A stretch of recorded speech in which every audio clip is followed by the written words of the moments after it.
Hello dear friends, subscribers and guests of my channel. In this video I want to show and tell you how to change Instagram notification sound on iPhone. Please put your like, subscribe to my channel, share this video with your friends and let's get started. So first we need to go to settings. After that you need to scroll down and click sounds and haptics. And here you have 8 settings. And here you can change sound on your choice. You also can change haptics. And that's all. This is very easy way to do.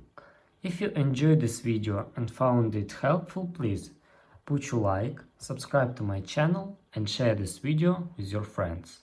Bye bye everyone. See you later.